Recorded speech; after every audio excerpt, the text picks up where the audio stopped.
Good day sa ating lahat mga kaibigan.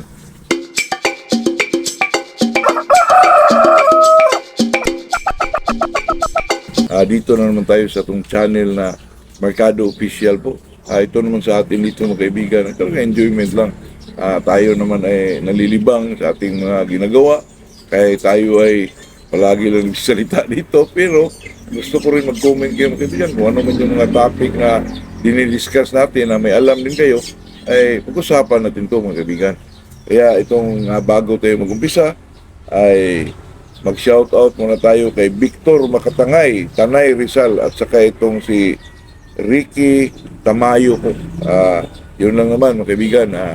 Ating pag-usapan ay pinakasimple lang, pinaka-basic lang. Yung edad ng manok na pwede na nating talian at i-spar po. Yung mga typical lang talaga na mga kaibigan na edad ng manok na talian natin ay siguro mga kaibigan sa akin lang kaibigan ay 6 months po. Pero ako dati, kahit ngayon kaibigan, lalo na tayo ay isang backyard breeder lang. 4 months mga kaibigan, pwede mo nang itali yan. Iwasan mo lang yung may maka ano po sa tali nila na medyo mano sila mga kaibigan ba, yung mga sangit, yung lubid na yung mga tali nila mga kaibigan, may mga maka ano ba di, iwasan natin yun, baka mapilay yung mga manok natin. Pero pag na-cord lang yan mga kaibigan, talagang clear po na wala silang masabitan, ay talagang pwede na yung 4 months po. Pero iwasan na lang natin mga kaibigan yung palagi silang yung palagi nilang hinihila yung ano nila, isa din yun sa nakapilay.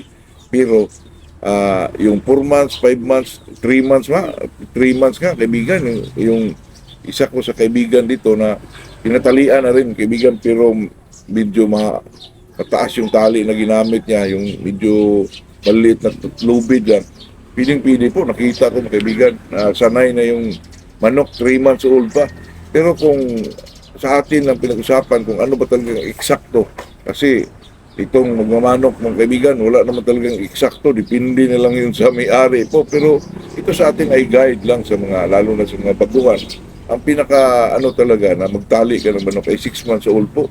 Kasi yung 5 months mga kaibigan, napaka-develop na nun, lalo na pag 6 months, napaka-safe na yun mga kaibigan, lalo na pag i-hardening mo yung isang manok, na nilagyan mo ng tali, nilagay mo sa limber or square fence ba, para masanay na sila po, hindi na sila hila ng hila sa lubid. Yun ang isa sa mga dahilan na medyo mapilay yung manok natin mga kaibigan. Kaya itong edad na pwede na nating talian, pinaka maganda talaga mga kaibigan, 6 months.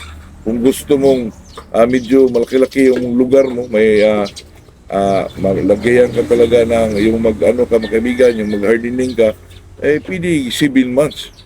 Pero masyadong na yung mga kaibigan, ang pinaka-eksakto lang talaga ay 6 months old.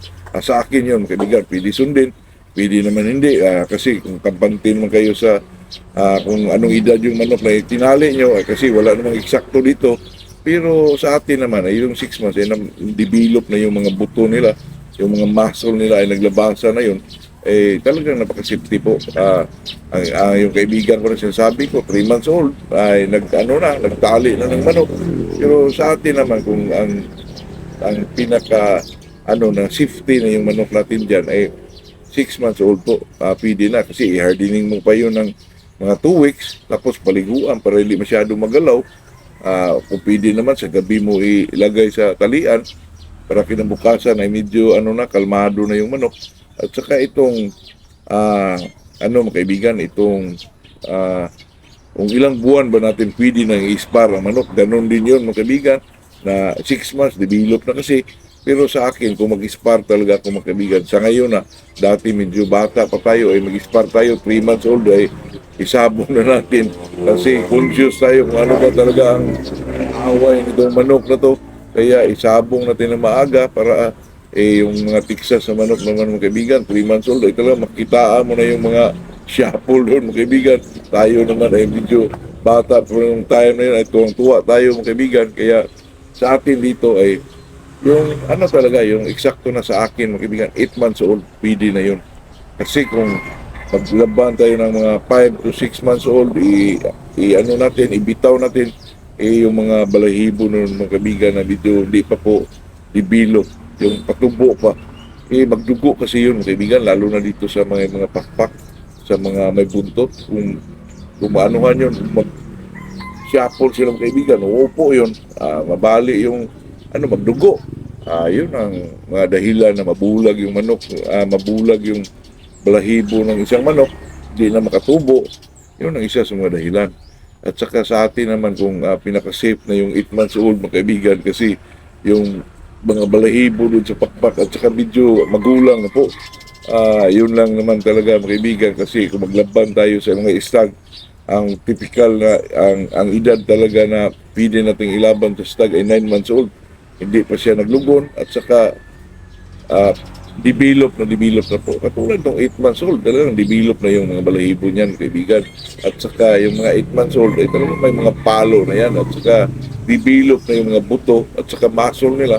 Kung matamaan sila ng isang palo man, ay kaya na nilang dalhin yun, kaibigan. Lalo na pag ang yung stag ay nabigyan mo na ng mga calcium, yung mga ibang mga vitamins yan na medyo masigla na rin at saka develop na rin yung muscle nila at saka napaka-importante yung buto po.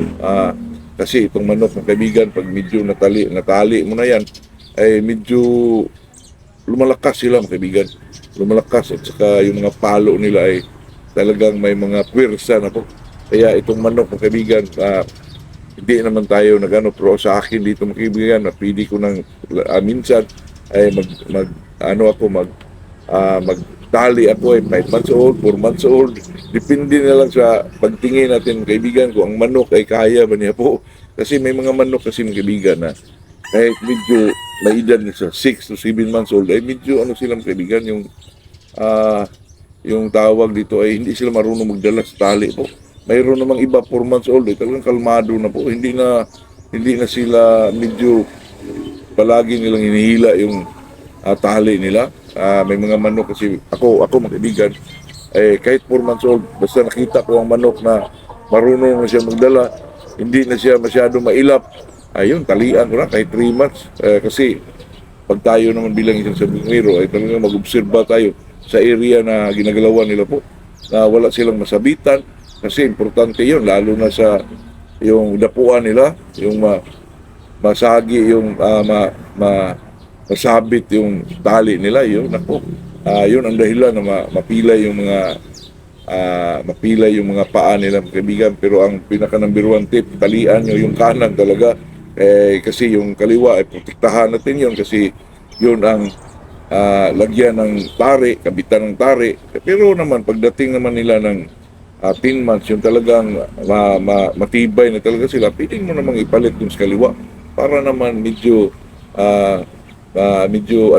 matibay naman yung kaliwa nila kasi yun din ang lagyan ng tari. Kaya yun lang mga kaibigan, yun lang ang pinaka natin, yung edad ng manok na pwede nating talian at i-spar sa talian kaibigan, 6 months old, pag i-spar 8 months old, yun lang naman taga. Ito naman ay hindi natin i-pursige sa ating mga kaibigan kung sa tingin nyo ay ito ay kampante din kayo o gusto nyo rin itong gayahin, pwede rin yun, pwede rin hindi, pwedeng sundin, pwede rin hindi. Nasa sa atin na yun, kaibigan, nasa sa inyo na yun, kasi alam naman natin na itong mananabong o magsasabong o magmamanok ay talagang yung napaka-fit lang sa ating mga manok ang ating ibigay sa kanila po. Yun lang mga kaibigan, magandang umaga sa ating lahat po.